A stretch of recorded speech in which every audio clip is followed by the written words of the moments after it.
This boy is an idiot, but my daughter insisted on marrying him, William Harrison announced into the microphone. The entire reception hall laughed.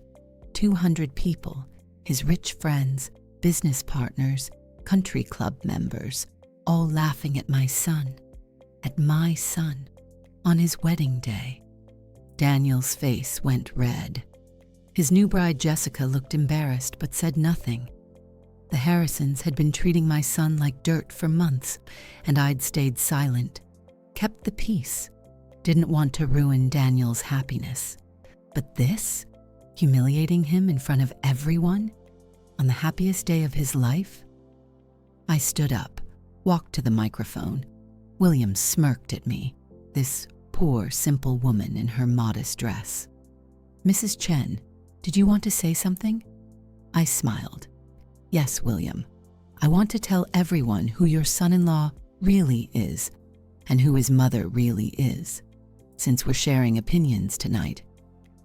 What I revealed didn't just embarrass the Harrisons, it destroyed them. Because for 30 years, I'd been keeping a secret, and William Harrison had just given me a reason to stop. The wedding day. Let me tell you about the day my son got married, June 15th, beautiful summer day.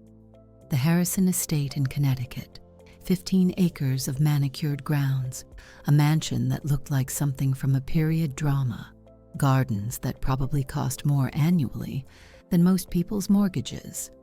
My son Daniel, 32 years old, was marrying Jessica Harrison, 28. They'd met at a charity event 2 years before. Daniel had been volunteering. Jessica had been attending with her family.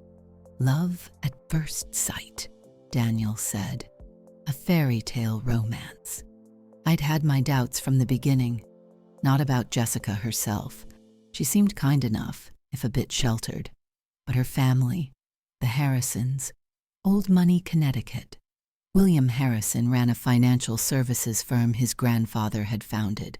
His wife Catherine came from another wealthy family. They belonged to the right clubs, donated to the right charities, summered in the right places. And they looked at my son like he was something stuck to the bottom of their shoes. From the moment Daniel brought Jessica home to meet me, I saw how the Harrisons viewed the situation. Their precious daughter was slumming it with a middle-class boy, a high school teacher who lived in a modest apartment, son of a single mother who worked as an office manager, a perfectly respectable job they acknowledged with barely concealed condescension. What exactly does your mother do? William had asked Daniel at their first meeting. Some kind of secretary work, Daniel had explained. I managed operations for a small company. Nothing glamorous, nothing impressive to people like the Harrisons. They'd smiled their country club smiles, made it clear without saying directly that their daughter could do better. But since Jessica was insistent, they'd tolerate the match, tolerate Daniel, tolerate his ordinary family. The wedding planning had been a nightmare. Catherine Harrison had taken over completely. "Don't worry, Mrs. Chen," she'd said sweetly. "We understand this is beyond your budget. The Harrisons will handle everything. Just show up and smile." I wasn't allowed input on the venue, the flowers, the menu, the guest list. When I'd offered to pay for something, the rehearsal dinner, the flowers, anything, Catherine had patted my hand and said, "That's sweet, but we want everything to be nice." Nice, as if anything I could contribute would be substandard. The rehearsal dinner had been worse. 100 guests at the country club. William Harrison had given a toast that mentioned his family's history, his daughter's accomplishments, the Harrison legacy. He'd mentioned Daniel for approximately 30 seconds. And of course, we welcome Daniel to the family. Jessica assures us he's very sincere. Sincere. Like that was the best he could say about my son. Daniel had noticed, had squeezed my hand under the table. "Don't worry, Mom. They'll come around once they get to know me better. My sweet boy, still believing the best in people, still thinking that if he just worked hard enough, proved himself well enough, people like the Harrisons would accept him. He didn't understand yet that people like the Harrisons didn't want to accept him. They wanted to look down on him. It made them feel superior, made their wealth and status mean something when they had someone lesser to compare themselves to. I should have said something, should have warned him. But I kept quiet, kept my secret, kept my real identity hidden, because I wanted Daniel to be loved for who he was, not for what his mother secretly possessed. I'd been keeping that secret for 30 years. But watching my son's face at the rehearsal dinner, watching him try so hard, receive so little, and still believe things would get better, I started to wonder if my silence had been a mistake. The wedding ceremony itself was beautiful.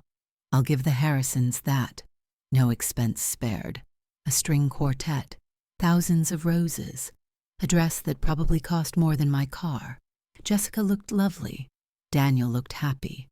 They exchanged vows with genuine emotion, and for a moment, I let myself believe everything would be okay. Then the reception started. 200 guests in a tent that could have housed a circus. Each table setting cost more than most people spent on groceries in a month. Champagne flowed. A 12-piece orchestra played. The Harrisons had spared no expense showing off for their wealthy friends. The speeches began. Catherine Harrison went first, a lovely tribute to her daughter. Several mentions of Jessica's patience in waiting for the right match, her determination despite challenges. Code words I understood. Jessica had been patient with Daniel's inadequacy, had been determined despite his obvious flaws. The best man spoke. Then the maid of honor. Then various Harrison relatives, each one finding subtle ways to compliment Jessica while barely acknowledging Daniel. And then William Harrison took the microphone. He was slightly drunk by this point. 3 glasses of champagne at least. His face was flushed, his smile too wide, his voice too loud. "Ladies and gentlemen," he announced, "it's time for the father of the bride's toast." Applause.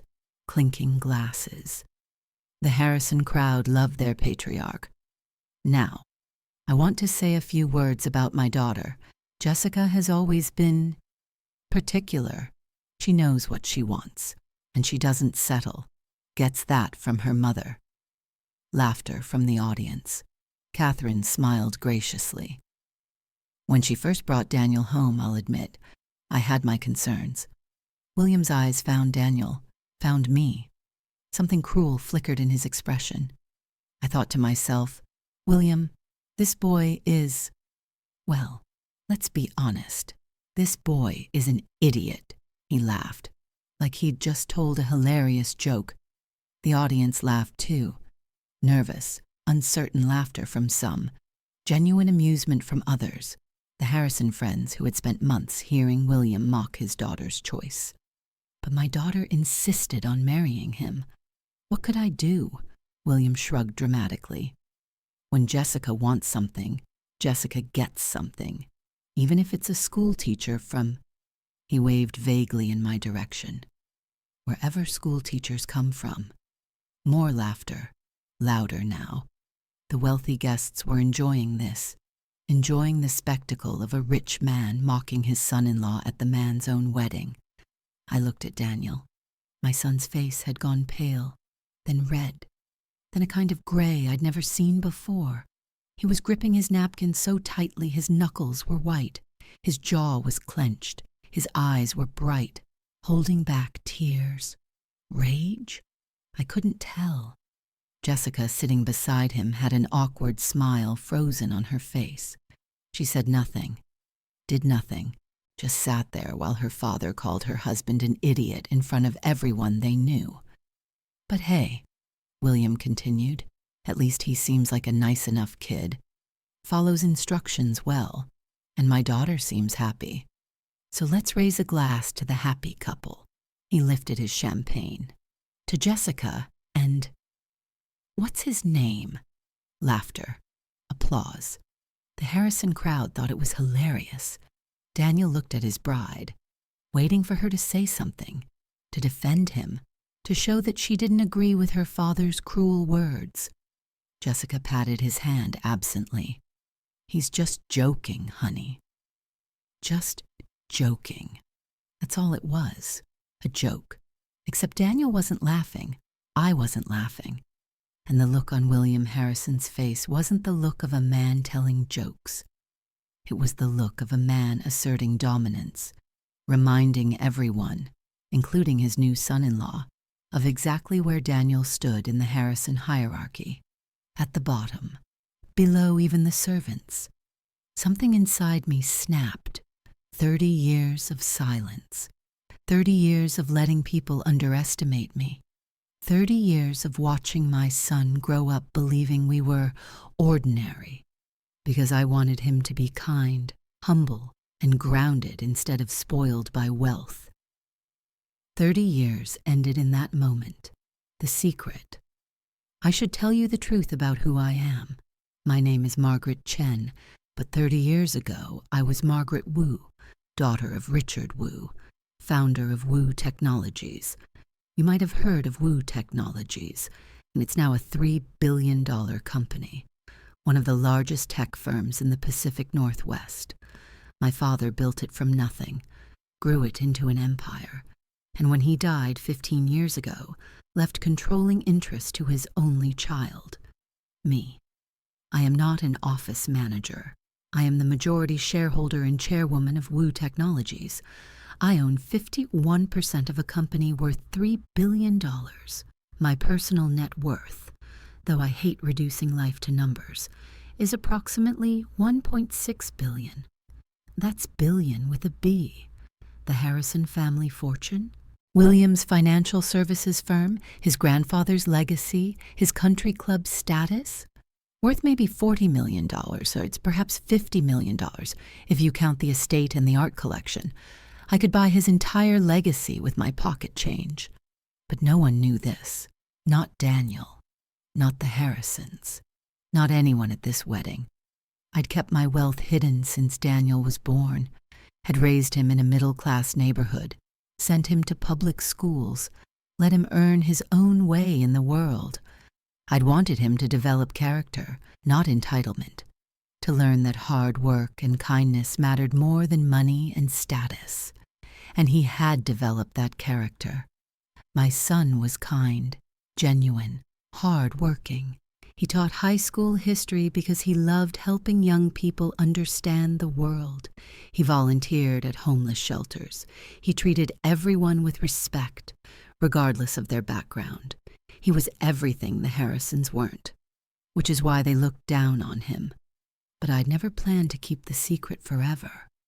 I'd always intended to tell Daniel the truth, eventually, to explain why his mother had raised him modestly while secretly controlling a tech empire, to share the wealth that would someday be his inheritance. I just hadn't found the right moment. And now, sitting at my son's wedding, watching him be humiliated by a man who thought he was better because he had a few million in the bank, I realized there would never be a right moment. There was only this moment, the moment to show the Harrisons what they'd been mocking all along. Then Teef and I stood up. The orchestra had started playing again after William's toast. People were drinking, chatting, laughing about the idiot comment. No one noticed the mother of the groom rising from her seat at first. I walked to the microphone. The orchestra stopped. Confused looks from the musicians. William Harrison was chatting with some friends nearby, still chuckling about his clever toast. "Excuse me," I said into the microphone. I'd like to say a few words." The tent went quiet. 200 faces turned toward me, the ordinary woman in her modest dress, the mother of the idiot who'd somehow snared Jessica Harrison. William smirked. "Mrs. Chen, By all means. I'm sure you want to thank us for—" He gestured vaguely at the elaborate setting. "All of this." "Actually," I said, "I want to tell everyone a story about who my son really is and who his mother really is, since we're sharing opinions tonight." Something in my tone made William's smirk falter, just slightly. You see, William just told everyone that my son is an idiot, that he doesn't know what Jessica sees in him, that Daniel is somehow beneath this family. I paused, let the words hang. So I think it's only fair that I share some information I've kept private for 30 years, information that might change some perspectives. Daniel was staring at me, confused, concerned. "Mom, you don't have to—" "Yes, Daniel, I do." I turned back to the crowd. "My name is Margaret Chen, but before I married Daniel's father, I was Margaret Wu." I saw a few faces change, recognition flickering in the eyes of people who knew the business world. My father was Richard Wu, founder of Wu Technologies. More faces, more recognition. Some of the older guests starting to whisper. When my father died 15 years ago, he left me controlling interest in his company. I am the majority shareholder and chairwoman of Wu Technologies. My net worth, for those who care about such things, is approximately $1.6 billion. Silence. Complete, absolute silence. William Harrison's face had gone from smug to confused to pale to something approaching horror. I've kept this private because I wanted my son to grow up grounded, to develop character instead of entitlement, to be judged by who he is, not by what his mother possesses. I looked directly at William. Unlike some families, I didn't want my child to believe that wealth made him better than others. Someone in the crowd, one of the Harrison guests, let out a small gasp. Daniel is not an idiot. He's a summa cum laude graduate of Princeton University. He turned down offers from investment banks and tech companies to teach high school because he wanted to make a difference. He volunteers hundreds of hours a year at shelters and food banks. He treats everyone, from CEOs to janitors, with equal respect. Daniel was staring at me with an expression I couldn't quite read. Shock, confusion, something else. And as for what Jessica sees in him, I smiled. I assume she sees what everyone who actually knows my son sees. A kind, intelligent, generous man with integrity. A man who would never humiliate someone at their own wedding. A man who doesn't need to put others down to feel important. I turned to William. You run a financial services firm your grandfather built. Worth what? 40 million? 50? Your daughter just married into a family worth 30 times that amount, and you called him an idiot. I shook my head slowly. The irony is remarkable. William's mouth was opening and closing, no words coming out. Catherine Harrison had turned a shade of red I'd never seen on a human face. But here's the thing, I continued. Daniel's inheritance, which will eventually include controlling interest in Wu Technologies, wasn't why Jessica fell in love with him. Because she didn't know. No one knew. Daniel himself didn't know until right now. I looked at my son. I'm sorry I didn't tell you sooner, sweetheart. I wanted you to be you, not your mother's money. I hope you understand. Daniel was crying, actual tears running down his face. Mom, why? Because I love you, and because I wanted you to have what I never had, a genuine life, a character built on choices, not advantages. And you have that, Daniel. You're the man you are because of your choices, not my money. I turned back to the crowd. So, William asked what his daughter sees in my son. Now you all know. She sees a Princeton graduate, a man of character, the future chairman of a $3 billion company, and most importantly, a good person who loves her, I set down the microphone. Now, if you'll excuse me, I believe it's time for cake. The aftermath. The next 10 minutes were chaos. Guests were whispering, checking phones, Googling Wu technologies, and Margaret Wu. The few who recognized the name were explaining to others. Word was spreading through the reception like wildfire. That's the Wu Technologies, the tech company. Richard Wu was her father? He was a legend. 1.6 billion? She's worth more than the entire Harrison family. William Harrison had collapsed into a chair. His face was gray. His wife Catherine was trying to speak to him, but he was just staring into space, processing the magnitude of his miscalculation. Jessica was holding Daniel's hand, speaking rapidly. I didn't know. I swear I didn't know. Daniel, I love you. I don't care about money. I had no idea. Daniel looked shell-shocked. I don't understand. Mom worked at an office. We lived in a normal house. I went to public school. How is this possible? I sat down beside him. Everything was real, Daniel. Your childhood was real. Your choices were real. I just had more options than you knew about. I funded your college through scholarships that were actually me. Your apartment, I own the building. But you earned everything else. Your grades, your character, your relationships. Those were all you. Why didn't you tell me? Because I saw what inherited wealth did to people. The Harrisons, for example. I glanced at William, still catatonic in his chair. I didn't want you to become that. Didn't want you to measure people by their net worth. Didn't want you to feel entitled to things you hadn't earned. But I've felt inadequate for years, like I wasn't good enough for Jessica's family, like I was somehow less than them. I know, and I'm sorry. I should have handled this differently. Should have found a way to tell you without the Harrisons involved. I took his hands, but I couldn't sit there and listen to that man call you an idiot. Not at your wedding, not in front of everyone. You deserve to know the truth about who you are. And who am I? You're Daniel Chen, teacher, volunteer, good man, my son, whom I'm incredibly proud of. I paused, and eventually, the controlling shareholder of a tech empire that will require exactly the kind of thoughtful, ethical leadership you've spent your life developing.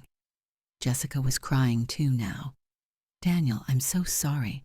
My father, I should have stopped him, should have said something. I was so embarrassed, but I just sat there.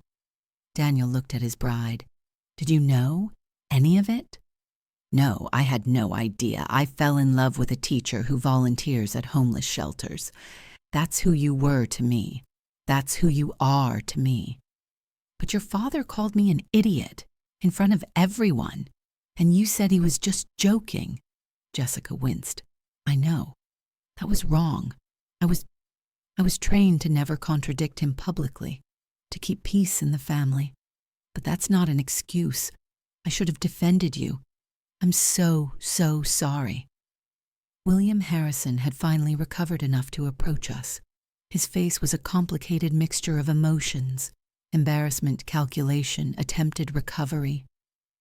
Margaret, he said, using my first name for the first time ever. I had no idea at all. If I'd known, you'd have treated my son differently, I interrupted. You'd have respected him, been kind to him, welcomed him into your family with genuine warmth? Well, yes, of course. And that, I said quietly, is exactly the problem, William.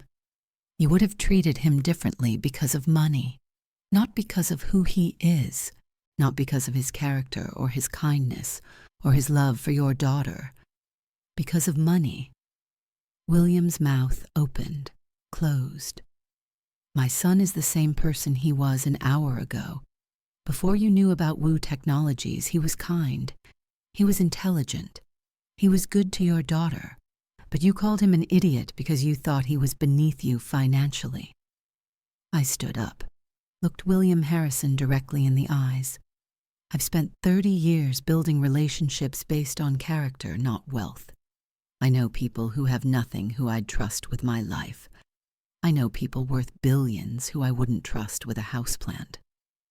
I glanced at the Harrison table where Catherine was still sitting, face frozen in horror. Your daughter fell in love with my son. Not with my money, with my son. And you spent months making him feel inadequate, making him doubt himself, making him work twice as hard for acceptance you were never going to give. Mrs. Wu, Margaret, I apologize. Sincerely, I was wrong. You were. But I'm not the one who deserves an apology. I stepped back, gestured toward Daniel. William looked at my son, the idiot he'd mocked 30 minutes ago, the future controlling shareholder of a company worth 30 times his own legacy. Daniel, William said stiffly, I apologize for my comments. They were inappropriate. They weren't just inappropriate, Daniel said. His voice was calm but firm. They were cruel, and you meant them to be cruel. You've been cruel to me since we met because you thought I wasn't good enough for your family. And here's what I need you to understand. Daniel stood. He was taller than William. I'd never really noticed before. My mother's money doesn't change who I am. I'm still a high school teacher, still a volunteer, still the man who fell in love with your daughter because she was kind and funny and smart, not because her family was wealthy. Of course. The difference between us, Mr. Harrison, is that I would never have treated you the way you treated me, even if you'd been poor, even if you'd had nothing, because I was raised to believe that character matters more than money. William had no response to that. But since my mother has revealed our family's financial situation, let me be clear about something. Daniel's voice was perfectly steady. I don't need your money. I don't need your connections.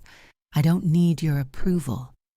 I chose to marry Jessica because I love her, not her family's status. He turned to Jessica, took her hands, and I need to know right now, do you feel the same?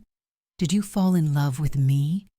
Or did you fall in love with what you thought was a simple man you could control? Jessica was sobbing. You, Daniel. I fell in love with you. I've been trying to get you to stand up to my father for months, but you kept making excuses for him, kept being patient. I was starting to think you'd let him walk all over you forever. I was being patient because I thought that's what you wanted. I thought defending myself would make things harder for you. I wanted you to defend yourself. I wanted you to tell my father to go to hell. I've been waiting for you to show me you wouldn't just let people treat you badly. Daniel looked at his bride with new eyes. Seriously? Seriously?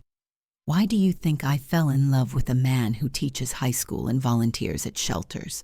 Because I was sick of the shallow, status-obsessed people in my parents' world. You were supposed to be different. I am different. I just didn't want to cause problems in your family. Daniel, Jessica grabbed his face. I don't care about my family's approval. I care about being married to a man who respects himself, who won't let my father call him an idiot in front of 200 people without fighting back. Oh, Daniel blinked. Well, in that case, he turned to William. Mr. Harrison, with all due respect, and there's very little due at this point, you're a snob, a bully, and frankly not nearly as impressive as you think you are. I'm going to marry your daughter, not because you've approved it, but because she has chosen me. And if you ever disrespect me, or my mother, again, you won't have to worry about our relationship anymore, because there won't be one. William's face went through several colors. He looked at Catherine, at Jessica, at the 200 guests who had witnessed his humiliation. I understand, he finally managed. Good. Daniel turned to the orchestra conductor. I believe it's time for our first dance. Can you play something? The orchestra scrambled to comply. Daniel led Jessica to the dance floor. They began to dance. The groom who'd been called an idiot, the bride who'd wanted him to fight back, moving together like they'd been partners forever. I sat back down, sipped my champagne, watched my son dance with his wife. William Harrison was still standing where Daniel had left him, looking like a man who'd just watched his entire worldview collapse. Good. The Harrison family history. Let me tell you about the family my son was marrying into. The Harrisons had been Connecticut old money for 4 generations. William's great-grandfather had made the original fortune in textiles during the Industrial Revolution. His grandfather had multiplied it through banking and investments. His father had consolidated it into Harrison Financial Services. And William? William had nearly lost it all. But that story would come out later, through whispers and revelations at the reception. For now, I watched the Harrison guests process what they'd just witnessed, watched the power dynamic shift in real time. The Harrison social circle operated on fear. Fear of William's disapproval. Fear of being excluded from the club, the parties, the deals. Fear of becoming one of the families William had destroyed over the years. But fear only works when the person you fear has power over you. I just demonstrated that William Harrison had no power over me, and by extension, no power over anyone who aligned with my family instead of his. The political calculations happening in that tent would have been fascinating to watch if they hadn't involved my son's wedding. People who'd been William's loyal supporters for decades were suddenly reconsidering their positions.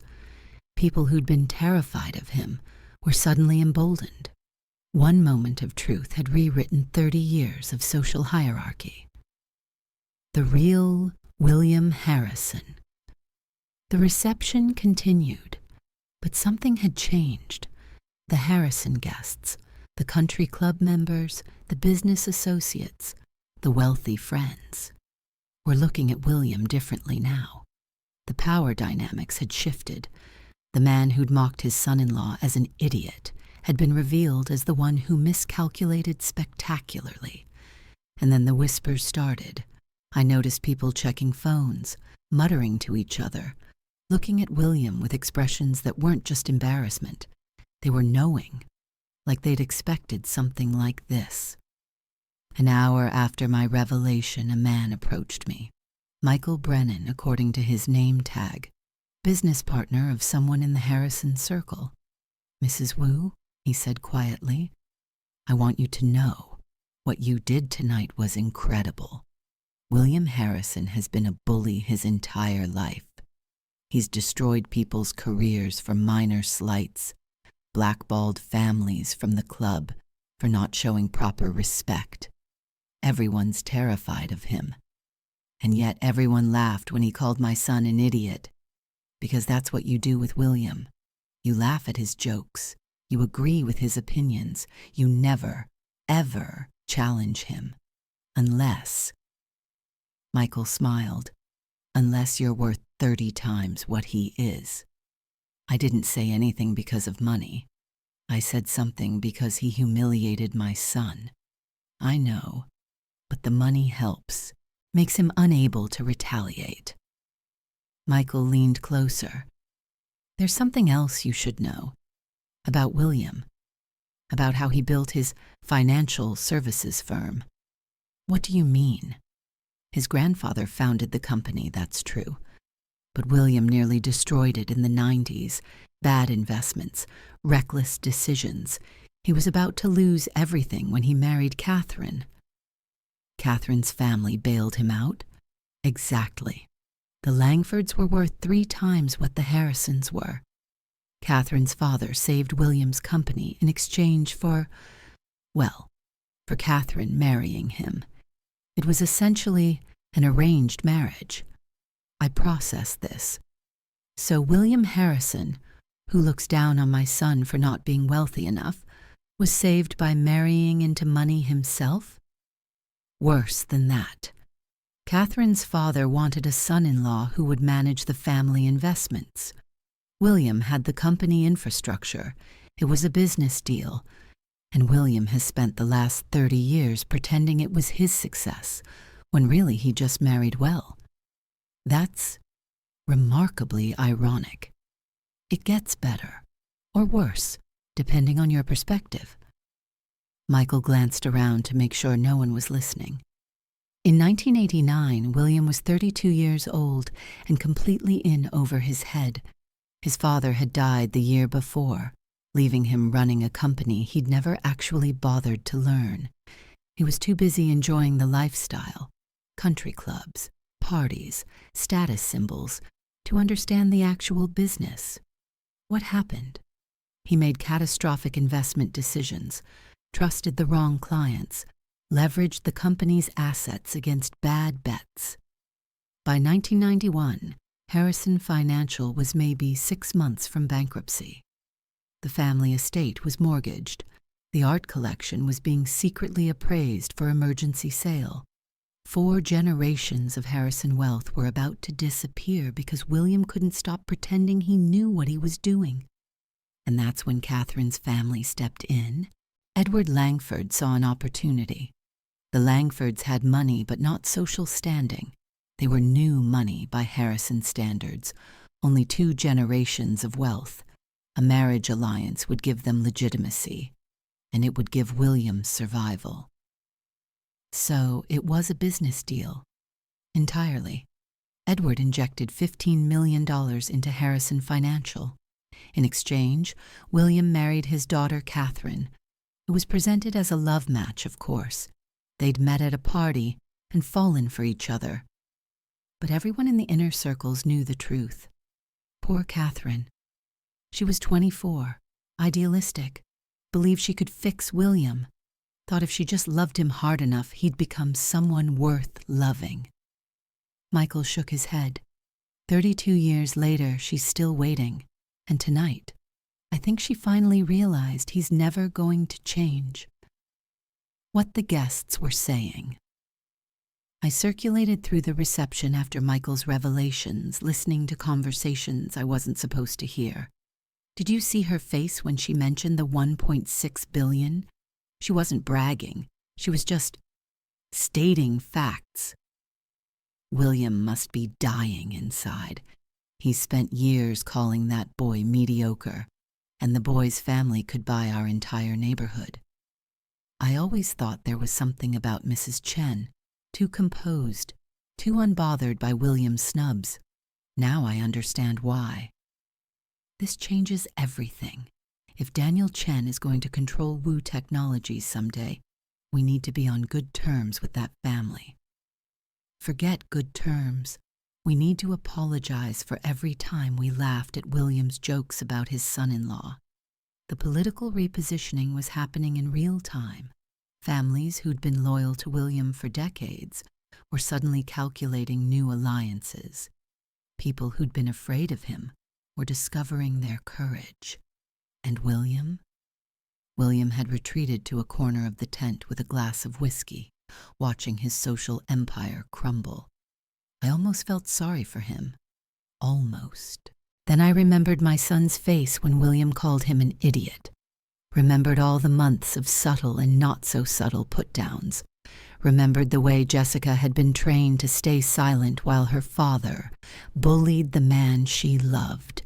No, William Harrison was getting exactly what he deserved. Daniel's perspective. Later that night, after most guests had left, Daniel found me near the garden. "Mom," he said, "I need to talk to you, alone." We walked through the Harrison estate's manicured grounds, past rose gardens that cost more to maintain than most people's mortgages, past fountains lit by underwater lights, past sculptures that were probably worth more than my house, the modest house where I'd raised Daniel, not my actual net worth. "I don't know how to process this," Daniel said finally. "My whole life, I thought we were normal, middle class, comfortable, but not wealthy. I thought you worked as an office manager. I thought our house was what we could afford. It was.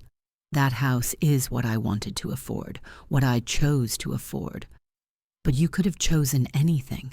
Private schools, mansions, connections that would have opened every door. And what kind of person would you have become? Daniel was silent. I've watched wealth destroy people, I continued.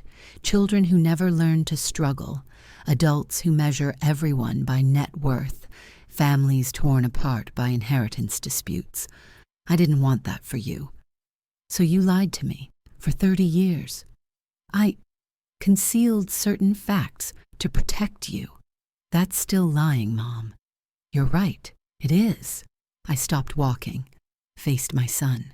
And I'm sorry. I made decisions about your life without consulting you, decided what was best for you without giving you the choice. That was wrong. But I look at who you are, Daniel. A teacher who loves his students, a volunteer who helps people with nothing to gain, a man who fell in love with a woman for who she is, not what her family has. I look at you and I think, maybe my choices weren't entirely wrong. What if I'd wanted something different? What if knowing about the money would have let me pursue different dreams? What dreams? Daniel opened his mouth, closed it, thought. I don't know, he finally admitted. I always wanted to teach, even in college when I could have pursued finance or tech or whatever pays better. Teaching felt right. And now, knowing you could have done anything, teaching still feels right. He paused.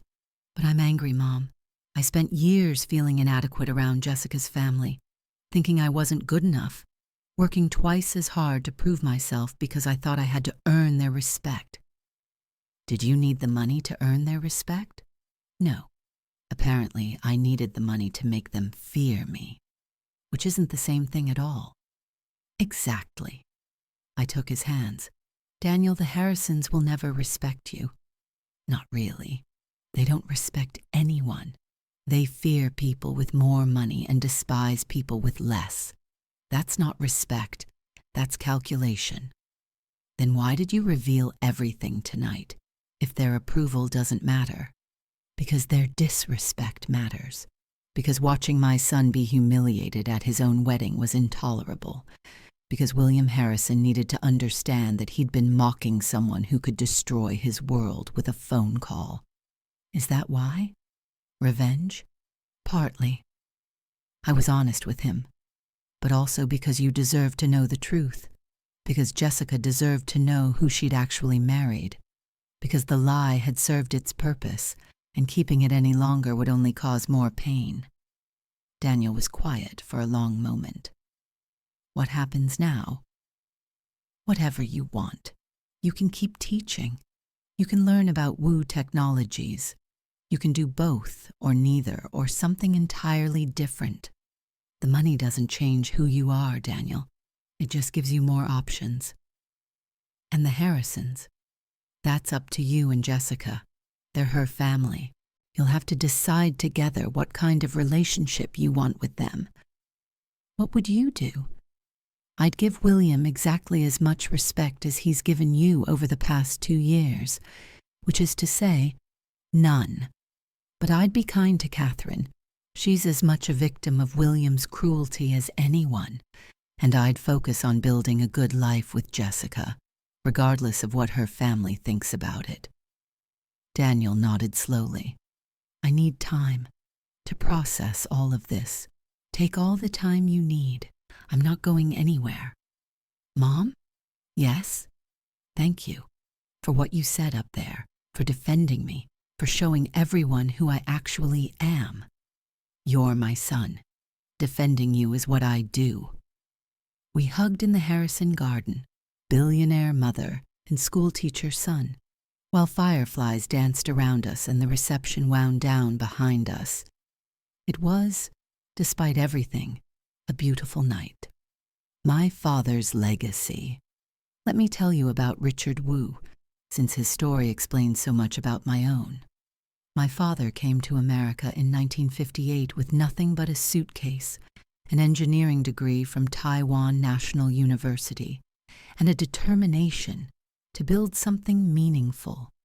He worked menial jobs for years, dishwasher, janitor, factory worker, while saving every penny and teaching himself about American business. In 1978, he took his savings, rented a garage in Seattle, and started Wu Technologies. The first product was a simple circuit board design that improved manufacturing efficiency. He sold it to a local factory owner for $500. That $500 became his next investment, then the next, then the next.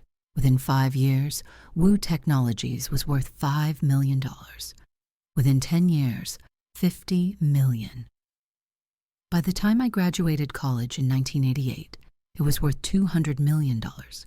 My father never forgot where he came from. He lived modestly even as his wealth grew, drove the same car for 15 years, ate lunch at the same small restaurant near his office, donated millions to immigrant scholarships and education programs. "Money is a tool, Margaret," he told me once. "It can build things or destroy things. The question is, what kind of person holds the tool?" He was incredibly proud of what he'd built, and incredibly worried about what it might do to his family. "I've watched wealth destroy people," he said. "Children who never learned to work, families torn apart by inheritance fights, good people who became greedy once they had something to protect. He wanted me to inherit the company, wanted me to carry on his legacy. But he also understood when I said I wanted a different life, a quieter life, a life focused on family rather than business. Your grandfather was a farmer, he said. Your father built computers. Your children might do something entirely different. The Wu family isn't about any one thing. It's about character, about building something meaningful, whatever that means to each generation. When he died in 2010, his funeral was attended by thousands of people. Tech industry leaders, immigrant success stories he'd helped along the way, former employees who'd been treated like family, politicians and celebrities, and ordinary people whose lives he'd touched. I delivered the eulogy, didn't mention my inheritance, didn't mention the billions, just talked about who my father was, the immigrant with a dream, the engineer with a vision, the man who never forgot that money was a tool, not a destination. Daniel was 17 when his grandfather died. He'd known Grandpa Richard as a kind old man who lived simply and told great stories. He had no idea, still had no idea until the wedding, how many people traveled thousands of miles to say goodbye to a man who had changed their lives. That's my father's legacy, not the billions, the character, the values, the understanding that what you build matters more than what you have. I tried to pass that legacy to Daniel, tried to raise him with the same values my father held, and at his wedding, when I finally revealed the truth, I hope I did it in a way my father would have approved of, standing up for family, speaking truth to arrogance, using wealth as a tool for justice rather than status. That's what a Wu does. And Catherine? Miserable from what I hear. She plays the dutiful wife, but they haven't shared a bedroom in years. She stays for the status, the lifestyle, the image. But there's no love there. Never really was. I looked across the tent at Catherine Harrison, still sitting at the family table, still wearing that frozen expression. Now I saw it differently. Not just embarrassment, but something deeper. Resignation. The look of a woman trapped in a life she'd never chosen. "Why are you telling me this?" I asked Michael. "Because William has made a lot of enemies over the years, people he's hurt, careers he's ruined, businesses he's destroyed. Most of us have been waiting for someone to finally put him in his place. You just did that. And I wanted you to know. You're not alone in being glad. It happened. The Harrison fallout. The aftermath of the wedding rippled through the Harrison family for months. William Harrison never quite recovered from the humiliation.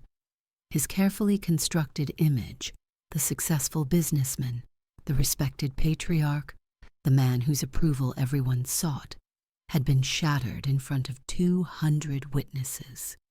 Word spread through their social circles. People who had feared him for years suddenly weren't afraid anymore. His business partners started asking harder questions. Board members who'd been intimidated into silence began pushing back. Clients who'd stayed with Harrison Financial out of fear discovered they could take their money elsewhere. By September, 3 months after the wedding, William had lost 2 major clients and 3 board members. The first to leave was Greenwich Capital, a family office that had been with Harrison Financial for 15 years. "We've decided to diversify our wealth management," their representative said politely. What they meant: we'd rather not be associated with a man who publicly humiliates his own family. The second was the Peterson Family Trust, worth $30 million, and they'd been loyal Harrison clients for over a decade, but Mrs. Peterson had been at the wedding, had seen William's idiot speech, had seen my response. She called to close their accounts the following Monday. "I've known William for years," she told Catherine later. "Thought I knew him, but watching him mock that young man at his own wedding, and then discovering the young man's mother could buy and sell us all, it made me realize I'd been afraid of a fraud, a bully who only had power because we gave it to him." The board members who left were more calculated. They'd seen the power shift at the wedding, understood that aligning with the Chen Wu family was now more advantageous than aligning with William Harrison. Politics, not principle, drove their decision, but the result was the same. By December, Harrison Financial was in crisis, not bankruptcy. William had learned from his near miss in the 90s and kept substantial reserves, but serious decline. Revenue down 30%, staff departures, reputation in tatters. Thomas Harrison, Jessica's older brother, stepped in to take over operations. He'd always been more competent than his father, less interested in status than in actual business success. William was kicked upstairs, given a ceremonial title with no real power. "It's better this way," Thomas told Jessica. "Dad was never good at running things. He was good at networking, at making people afraid, at projecting success. The actual work, he left that to others. Now he doesn't even have the reputation to hide behind." By March, Catherine Harrison filed for divorce. Catherine's freedom. Catherine came to see me 3 weeks after filing the divorce papers. We sat in my modest living room, the room that didn't remotely reflect my actual wealth, and drank tea like ordinary women having an ordinary conversation. "I wanted to thank you," she said. "For what?" "For giving me permission to leave." "I didn't give you permission. I don't have that power." "You showed me it was possible." She set down her teacup. "I've spent 32 years married to William. 32 years of smiling at parties, agreeing with his opinions, pretending his cruelty was just how he is. I told myself it was worth it. The lifestyle, the status, the security. What changed? Your speech at the wedding, watching you stand up to him, watching Daniel tell him off, and then watching everyone in our social circle suddenly decide they weren't afraid of William anymore." She laughed, a bitter sound. I realized his power was always imaginary. We gave it to him by being afraid. The moment we stopped being afraid, he had nothing. And you stopped being afraid. That night, sitting at my own daughter's wedding, watching my husband humiliate my son-in-law, watching you tear down 30 years of his pretensions, something broke inside me. The fear, the obligation. The belief that I had to stay because I'd promised to stay. What do you want now? I want to find out who Catherine Langford actually is, not Catherine Harrison. I was her for 32 years and I still don't know who she is, but the woman I was before William, the woman I might have become if I'd married for love instead of family duty. That sounds like a worthy goal. Your son married my daughter for love, real love. I can see it when they're together, the way Jessica looks at him, the way he protects her, the way they actually talk to each other. Catherine's eyes filled with tears. I never had that, never even knew it was possible. It's not too late. I'm 62 years old. My father started Woo Technologies when he was 48. Built a $3 billion company after most people would have considered their careers established. It's never too late to become who you're meant to be. Catherine was quiet for a long moment. You know what's funny? She finally said. I spent 30 years being terrified of William, of his opinions, his disapproval, his ability to make my life miserable if I stepped out of line. And now, she shook her head. Now I realize he was never worth fearing. He's just a sad, small man who needed to put others down to feel important. That's a valuable realization. It would have been more valuable 30 years ago. Better late than never. That's what my father used to say. Catherine smiled. Your father sounds like a remarkable man. He was. He built an empire from nothing, then spent the rest of his life trying to make sure the empire didn't destroy his family. I paused. He mostly succeeded. And you raised Daniel the same way, kept him grounded despite the wealth. Tried to.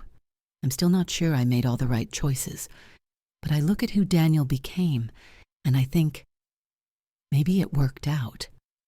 It worked out beautifully. You should be proud. I am, and you should be proud of Jessica. She fell in love with a good man, despite everything her father tried to teach her about measuring people by money. She gets that from me, the part of me that believed in love before I learned to believe in status. We sat in comfortable silence for a while, two women from very different backgrounds, connected by children who loved each other. What will you do now? I asked. Travel, I think. See the world I've been too afraid to explore. Find out what I enjoy when I'm not performing for William's approval. She stood. And maybe someday, if I'm lucky, find someone who loves me for who I am instead of what I can do for them. I hope you find that. I hope so, too. She hugged me, something she'd never done before. Thank you, Margaret, for everything. Take care of yourself, Catherine. I'm finally going to try. The truth comes out the rest of the evening was subdued. Daniel and Jessica danced, cut the cake, thanked their guests, behaved like a newly married couple should behave. But there was tension underneath, questions that needed answering, conversations that needed to happen.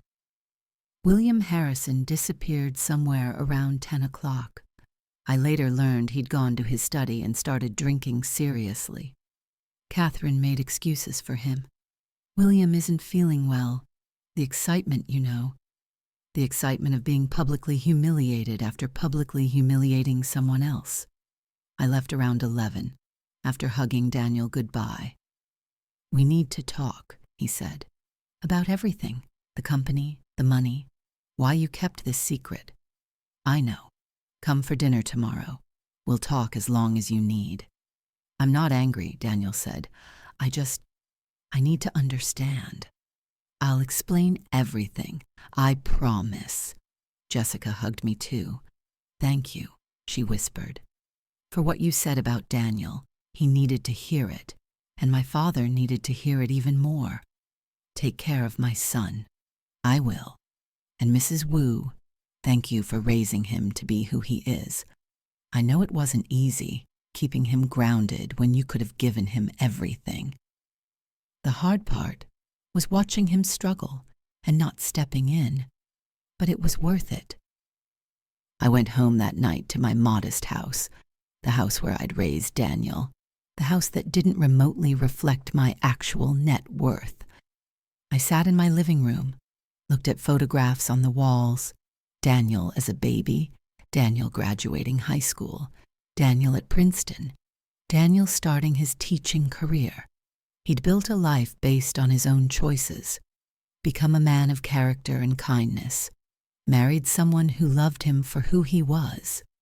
And now he knew the truth. What would change?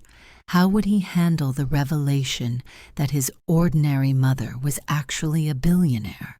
That his inheritance wasn't a modest savings account, but controlling interest in a tech empire? I hoped I'd raised him well enough that the money wouldn't change him. I believed I had. The conversation, Daniel and Jessica came for dinner the next day. We sat at my kitchen table, the same table where I'd helped Daniel with homework, celebrated his birthdays, had thousands of ordinary family meals. The table that was technically worth nothing but meant everything. Start from the beginning, Daniel said. I need to understand all of it. So I told him everything. My father, Richard Wu, had started Wu Technologies in his garage in 1978. He was an immigrant from Taiwan, an engineer with big ideas and no money. By the time I was born in 1966, the company was starting to succeed. By the time I graduated college, it was worth millions. Dad wanted me to take over the company, I explained. But I saw what that life did to him. Constant stress, no time for family. His marriage failed. His health suffered. He was incredibly successful and incredibly miserable. So you didn't want the business? I wanted a different life. I wanted to marry for love, not status. Have children, and actually raise them. Be present for ordinary moments instead of always chasing the next deal. I met Daniel's father, James Chen, in graduate school. He was kind, gentle, completely uninterested in wealth or status.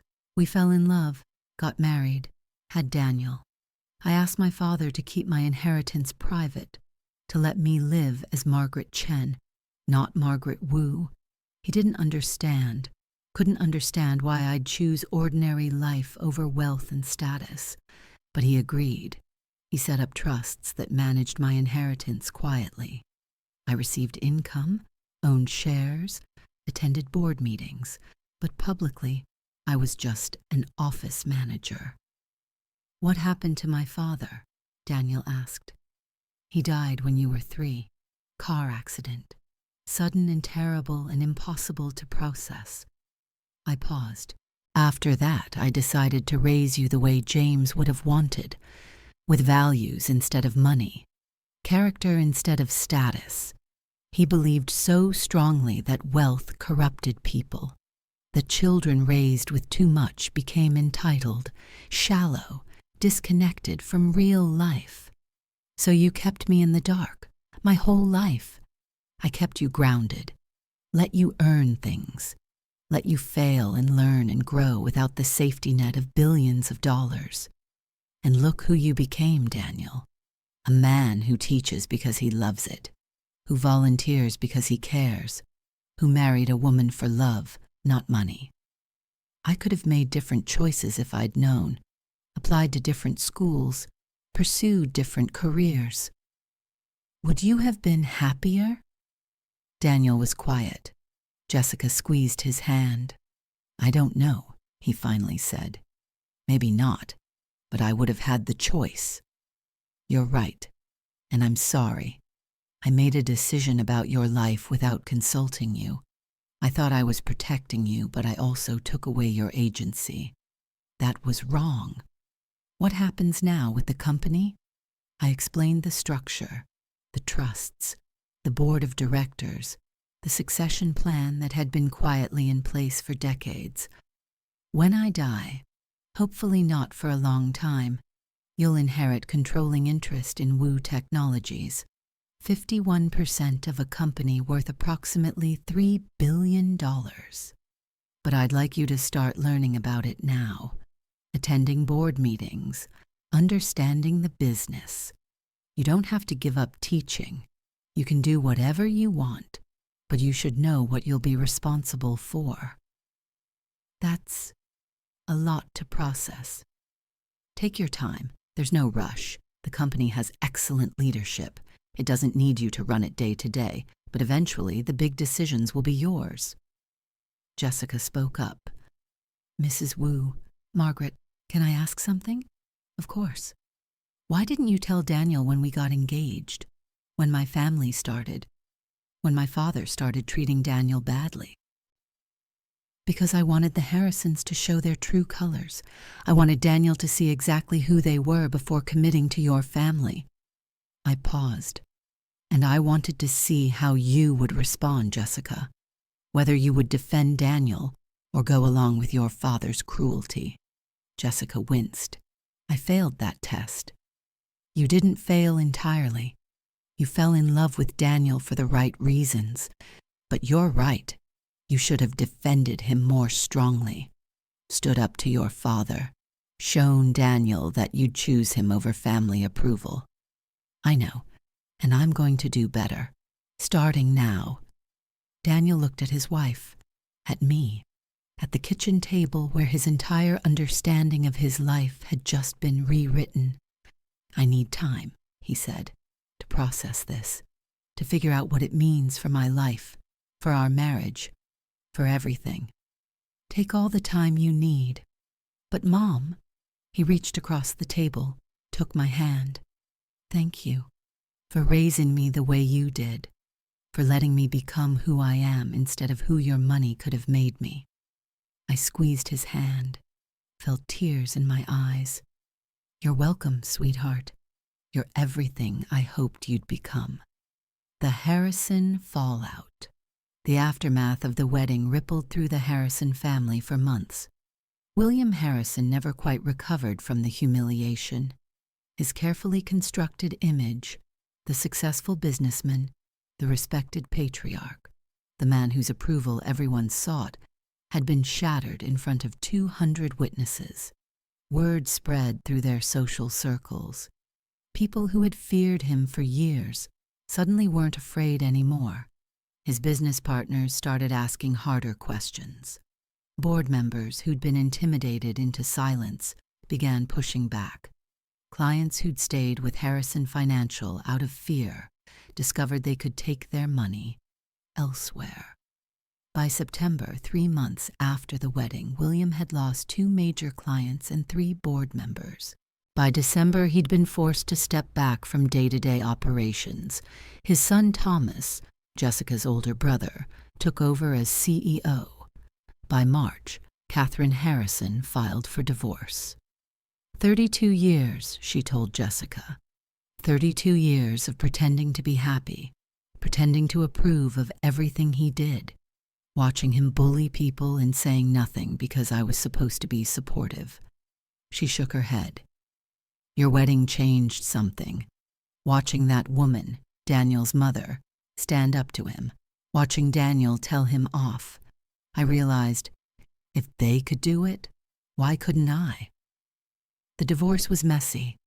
William fought for everything. Catherine fought back, armed with 32 years of observations about his business practices, some of which were ethically questionable at best. In the end, Catherine got the house, half the financial assets, and her freedom. I should have done this years ago, she told Jessica. I stayed because I was afraid of what people would think, afraid of losing status, afraid of William's revenge. She paused. But the thing about fear is, it only works if you let it.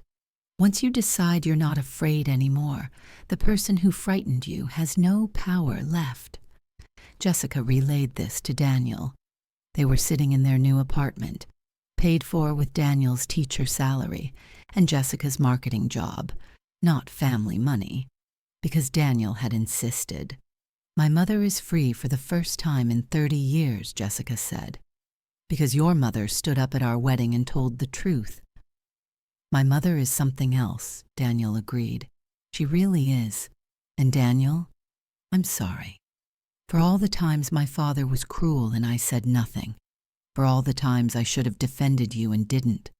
For years of being a coward because I was afraid of my own father. You're not a coward. You were trained to behave a certain way. It takes time to unlearn that. But I am unlearning it, starting now. Jessica took his hands. From now on, I defend you. I defend US. I don't care what my father thinks or what anyone thinks. You're my husband. That comes first. Even if I'm just a teacher. Especially if you're just a teacher. Because that's who you chose to be. Not because you had to, but because you wanted to make a difference. That's worth more than any amount of money. Daniel smiled. Even 1.6 billion? Even that, Jessica laughed. Though I won't lie, knowing you're eventually going to be incredibly wealthy takes some of the financial stress off our future children's college funds. About that, Daniel grew serious. I've been thinking about how I want to raise our kids someday, about whether to tell them about the inheritance. What are you thinking? I'm thinking my mom made the right call, mostly. I want our children to earn things, to develop character, to not feel entitled to wealth they didn't create. He paused. But I also want them to know they're loved, that we'd support them no matter what, that the money doesn't matter compared to who they become. It sounds like a balance your mother found. She found it for me. I just need to figure out how to find it for our kids. Lessons. Learned over the year that followed, I thought a lot about what I'd learned from the wedding, about silence and when to break it. I'd kept my secret for 30 years, believing silence protected my son. But watching him be humiliated taught me that silence can also enable cruelty. Sometimes the most loving thing you can do is speak the truth, even when it's uncomfortable, about wealth and character. William Harrison had money but no character. I had far more money but tried to live with character. The difference wasn't the amount.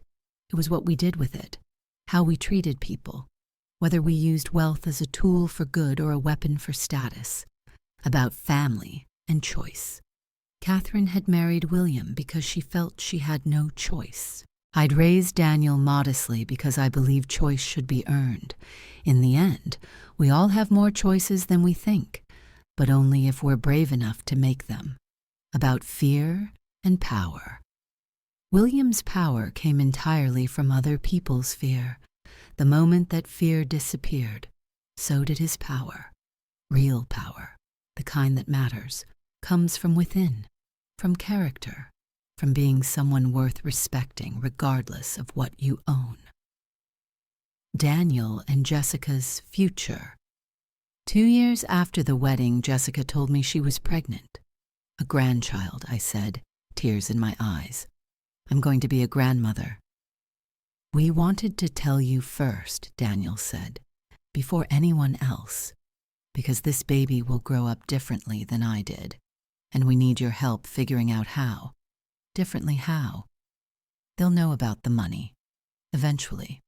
We can't hide a $3 billion company forever, especially not from our own child. But we want to raise them with values, character, the understanding that money is a tool, not an identity. That's exactly what my father wanted for me, what I wanted for you. So help us.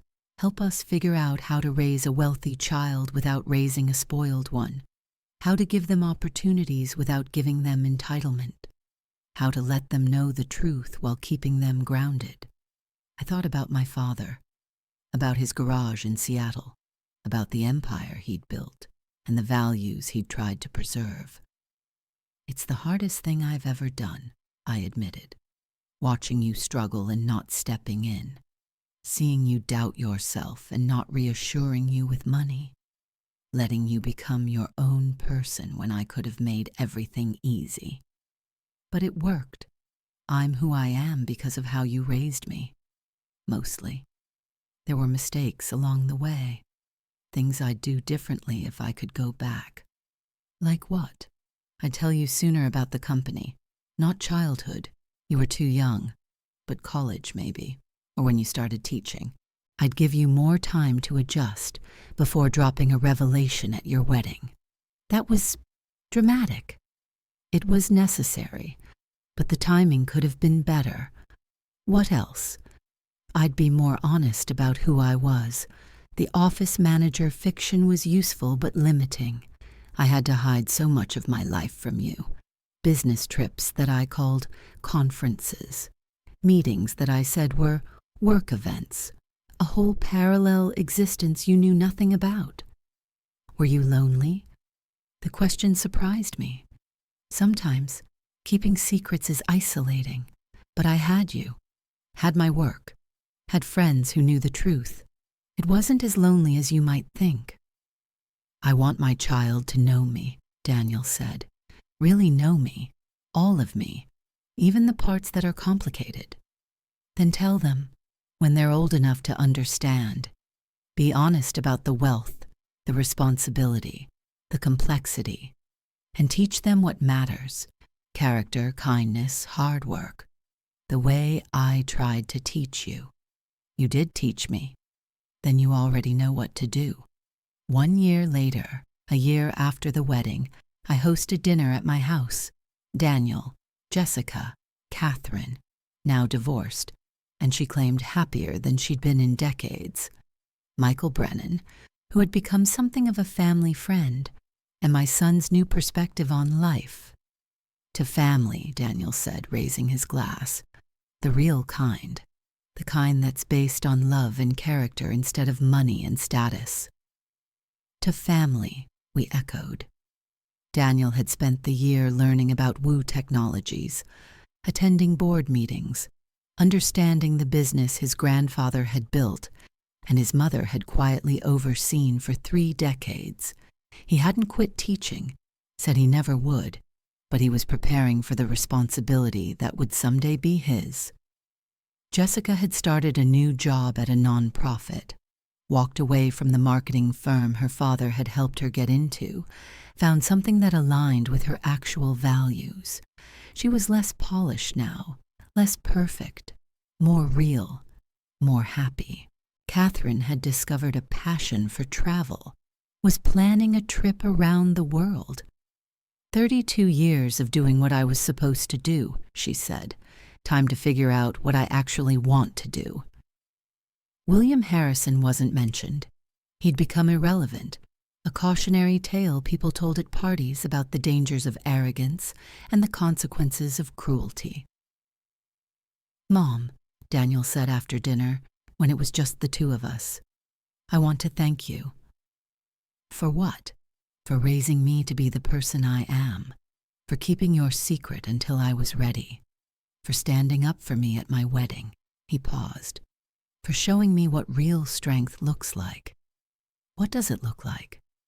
It looks like choosing values over convenience, character over status, love over money. He smiled. It looks like a woman who could have had anything but chose to be ordinary because she believed ordinary was better. I wasn't ordinary. I just pretended to be. No, Mom. You were extraordinary pretending to be ordinary. That's different, and harder, and more impressive. I hugged my son, my kind, thoughtful, principled son who had grown into exactly the man I'd hoped he'd become. There's one more thing I should tell you, I said. More secrets?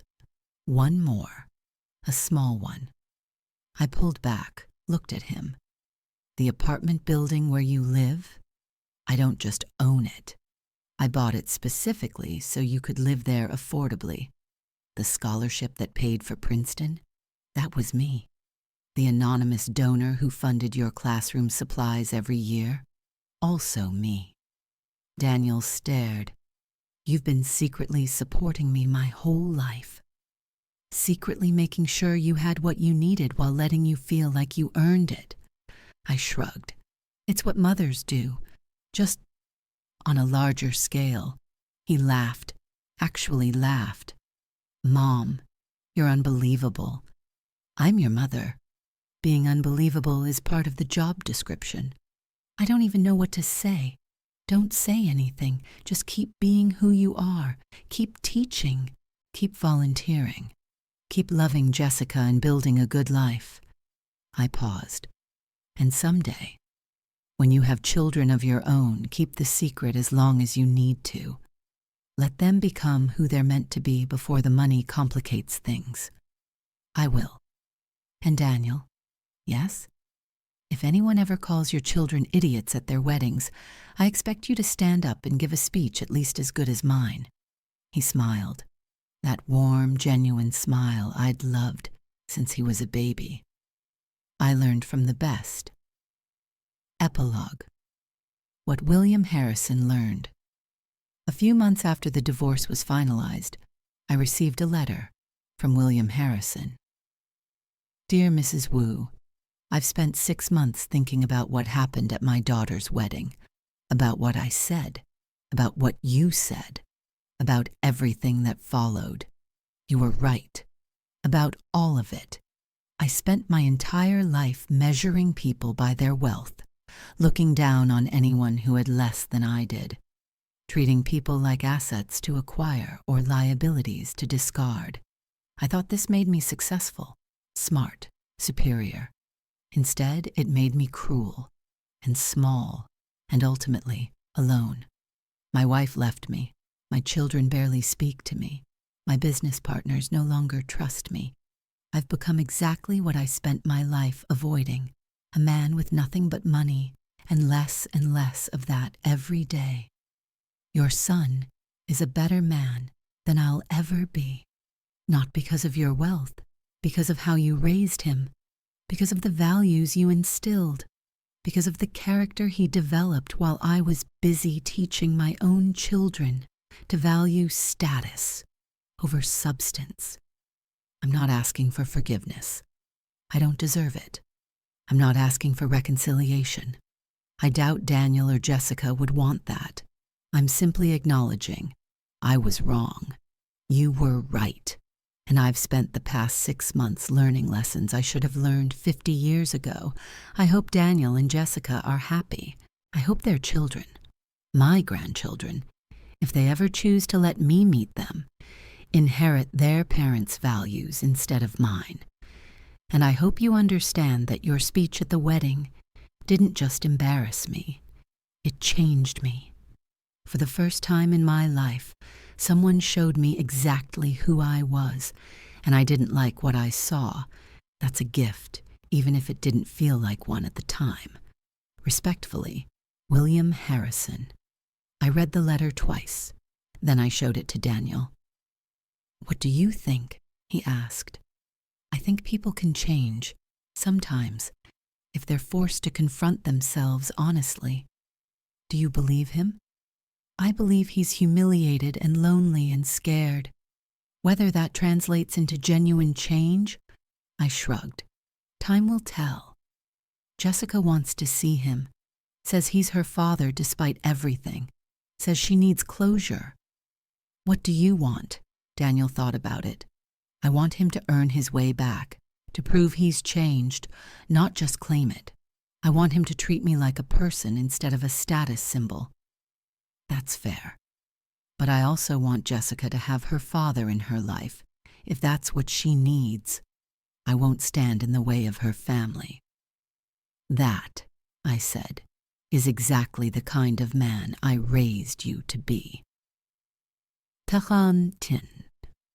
So if this story made you think about the people who hide behind money, or made you appreciate the mothers who raise children with values instead of entitlement, hit like and subscribe, because I've got more stories. Stories about families who learned too late what really matters. Stories about weddings that revealed ugly truths. Stories about ordinary people who turned out to be extraordinary.